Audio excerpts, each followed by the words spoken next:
তার বদান্যতা, অবশ্যই বদান্যতা, কিন্তু মূল ফোকাসটা হলো যে সে পৃথিবীর যত জ্ঞান থাকার কথা সেই জ্ঞানটার তুলনায় তার জ্ঞান খুব কম। ঠিক একইভাবে যে মানুষ বুঝলে হবি সোনার মানুষ, সে বোঝাতে চাচ্ছে যে তোমরা মানুষকে সেবা করো, মানুষের জন্য করো, তাহলেই ঈশ্বর তোমাকে পছন্দ করবে। কিন্তু আর এক মতাদর্শ বলছে না, সেটা নিজের দেহকে বলছে, নিজের আত্মশুদ্ধিকে বলছে যে আমি ভালো হই।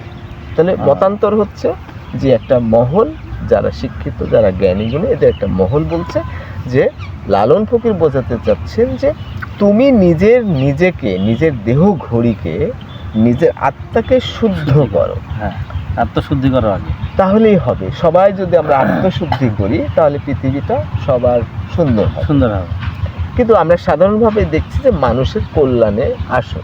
এখন প্রশ্ন আসছে যে আপনি 10 কেজি চাল তাকে দিলেন, তুমি যেমন ওই রুগীকে একটা বড় ধরনের হেল্প করার চেষ্টা করেছো, এখন ওই হেল্পটা কি তার সমস্যার সমাধান করে দিচ্ছে কি? তাহলে আমি গাছে পানি দিচ্ছি, রোদ দিচ্ছি, সবই করছি, কিন্তু ভুল করে যদি আমি গাছের শিকড়টা কেটে ফেলি তাহলে সমস্যা। কারণ আমরা এত নির্বোধ যে গাছের শিকড়টা আমি কেটে ফেলেছি কিন্তু উপরে পানি দিচ্ছি, আমি কিন্তু ইচ্ছাকৃত না, আমি বুঝতেই পারিনি। ফলে একটা মানুষকে আমি ইনসুলিন দিচ্ছি, তাহলে তার ডায়াবেটিস ভালো হয়ে যাচ্ছে, কিন্তু আসলে ইনসুলিনের কারণেই সে ধ্বংস হচ্ছে।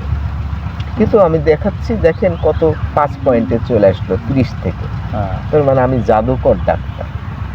সেটা আবার বুঝতে হবে। বনসাই গাছ, তুমি ইংরেজি শিক্ষকতা কিছুটা করো, অন্য সাবজেক্ট বেশি করো। এখন ইংরেজি শিক্ষকের কাছে গেলেই ছাত্ররা ইংরেজি আরও শিখে না। কেমন শিখে না? এসএসসি, ইন্টারমিডিয়েট, বিসিএস পর্যন্ত শিখে, এটা মুখস্থ করে, ভোকাবুলারি মুখস্থ করে, করে, এভাবে শিখে, কিন্তু সে বনসাই গাছ হয়ে যায়।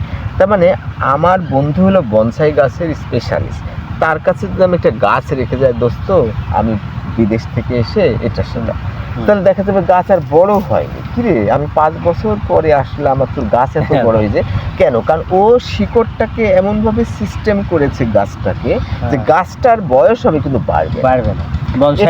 ইচ্ছাকৃত, ইচ্ছা করেই শিখেছে যে গাছটা ছোট থাকলে আমি ছাদে রাখতে পারবো, এটা ইচ্ছাকৃত, এটা সৌন্দর্য হিসাবে কাজ করবে।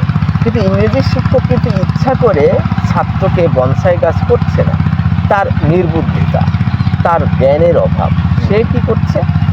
ওই টেন্স পড়াচ্ছে, এটা পড়াচ্ছে, ওইটা পড়াচ্ছে, কিছুই শিখছে না। নাউন কত প্রকার, প্রোনাউন কত প্রকার, ওই গু গোবর শিখিয়ে কি হচ্ছে, ওই ছেলেটা স্পিকিংও পারছে না, রিডিংও পারছে না, রাইটিংও পারছে না, লিসনিংও পারছে না।